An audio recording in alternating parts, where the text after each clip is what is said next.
Good morning সবাইকে। সবাই খুব ভালো আছো? আমিও ভালো আছি। আর এই দেখো, এটা হচ্ছে আমার বোন। নিজের না হলেও কিন্তু একদম নিজের মতো। এটা বোন, বোনের ছেলে। আর আমরা তো সবাই ঘুরতে এসেছি আলিপুরদুয়ার। তোমরা তো জানো, এর আগের ভিডিওটাতে কিন্তু তোমরা দেখেছো। আর আজকে আবার সকালবেলা ঘুম থেকে উঠে কিন্তু রেডি হয়ে ঘুরতে বেরিয়ে গেছি। আর কোথায় এখন যাচ্ছি সেটাও কিন্তু তোমাদেরকে বলবো।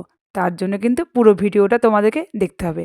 আর আজকের ভিডিওটা কেউ স্কিপ করে দেখো না, আশা করি তোমাদের ভালো লাগবে। আর সবাই কিন্তু রেডি হয়ে গাড়িতে করে এখন চলে যাচ্ছি। তো চলো দেখতে থাকো।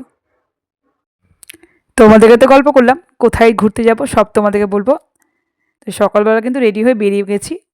এখন আবার সবাই মিলে ভুটান যাব। আমি তো ভাবতেই পারিনি আলিপুরদুয়ার ঘুরতে এসে ভুটান যেতে পারবো। আমার তো খুবই ভালো লাগছে। কালকে কিন্তু আলিপুরদুয়ার সম্পূর্ণ ঘুরে নিয়েছি। আর আজকে আমরা সবাই মিলে বেরিয়ে পড়লাম ভুটানে। আলিপুরদুয়ার এসে ভুটান যেতে পারবো ভাবতেই কিন্তু পারিনি। আর খুবই ভালো লাগছে জানো তো। আর কি সুন্দর গাড়ি থেকে দেখতে পাচ্ছি রাস্তাগুলো, কি ভালো লাগছে। কি সুন্দর ফুল গাছ। সত্যি কিন্তু ভুটানের পরিবেশটা খুব সুন্দর। তো সেটা কিন্তু ভিডিও করে তোমাদেরকে একটু দেখিয়ে দিলাম। তো চলো আমার সঙ্গে দেখতে থাকো। আমি যা যা ঘুরবো ভুটানে গিয়ে সবই কিন্তু তোমাদের সঙ্গে আমি শেয়ার করব।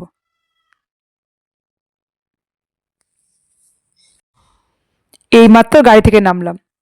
এবার কিন্তু আমরা সবাই মিলে উঠে গেছি ভুটানে ব্রিজের উপর। দেখে কিন্তু মনে হচ্ছে ওপারে যাওয়াটা কোনো ব্যাপারই না। কিন্তু একবার ব্রিজে উঠলে বোঝা যাবে যে ওপারে যাওয়াটা কতটা কষ্টকর। নিচের দিকে দেখলে কিন্তু খুব ভয় লাগবে। নিচে যত জলের রেস, আমার তো খুব ভয় লাগছে। একদম ধরে ধরে আস্তে আস্তে পার হচ্ছি। পড়ে যাওয়ার কোনো ভয় নেই, কিন্তু নিচের দিকে তাকালে কিন্তু খুব ভয় লাগছে। অনেকটাই কিন্তু ওপারে যাওয়ার জন্য অনেকটাই কিন্তু হেঁটে হেঁটে যেতে হবে। আর ব্রিজটা কিন্তু তোমাদেরকে ভালো করে আমি দেখো ভিডিও করে দেখিয়ে দিচ্ছি। আর আমি তো অর্ধেকটা গিয়ে মনে হচ্ছে আর যেতে পারবো না। এই দেখো, এখন হেঁটে হেঁটে যাচ্ছি। আমার মোনালিমা, আমি আর যে বোনটার কথা বলেছিলাম সেই বোনটার ছেলে সবাই মিলে কিন্তু যাচ্ছি। আর আমার সোনামা কিন্তু ঘুমিয়ে আছে। সোনামা যদি জেগে থাকতো তাহলে হয়তো ব্রিজটা পার হয়ে যেতে পারতাম না। ভুটানের ব্রিজটাতে তোমাদেরকে দেখালাম। এবার কিন্তু পাহাড়ের উপর উঠে গেছি। অনেক উঁচুতে কিন্তু উঠে গেছি। আর পাহাড়ের উপর কিন্তু এই মন্দিরটা। মন্দিরটা আজকে বন্ধ আছে, জানি না কেন। আর মন্দিরের বাইরের পরিবেশটা কিন্তু খুব সুন্দর। আর কি ভালো লাগছে। আর এইদিকে আমার দুষ্টুটাকে দেখো, ঘুম থেকে উঠে গেছে আর এখন ছবি তুলছে। পকেটে হাত দিয়ে দাঁড়িয়ে আছে।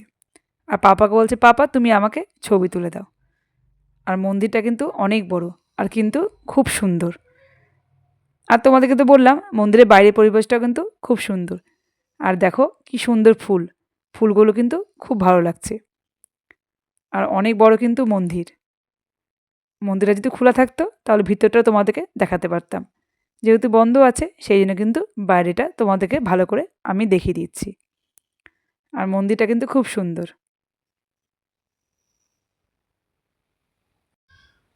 মন্দিরটা তোমাদেরকে দেখালাম। মন্দিরটা কিন্তু খুব সুন্দর।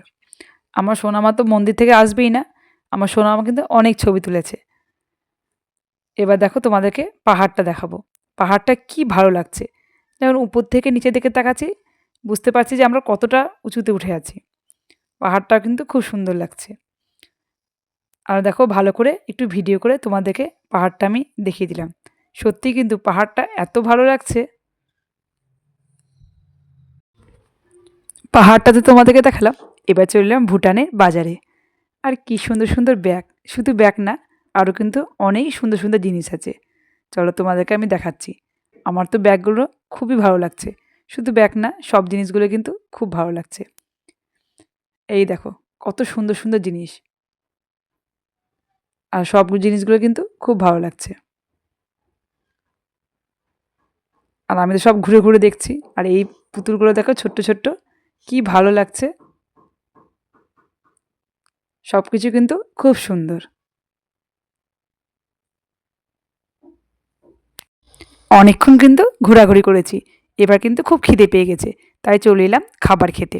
আর সবাই মিলে কিন্তু খাবার খেতে বসে গেছি। খাবার খেয়ে কিন্তু আমরা আবার আলিপুরদুয়ার চলে যাব ভুটান থেকে। আর ভুটানটা তো খুব ভালো লাগলো। তো বন্ধুরা, আজকের ভিডিওটা এ পর্যন্ত। যদি আমার ভিডিওটা তোমাদের ভালো লাগে তাহলে কিন্তু অবশ্যই কমেন্ট করে জানাবে। সবাই ভালো থেকো, সুস্থ থেকো। তোমাদের সঙ্গে দেখা হবে নতুন একটা ভিডিওতে। সবাইকে টাটা।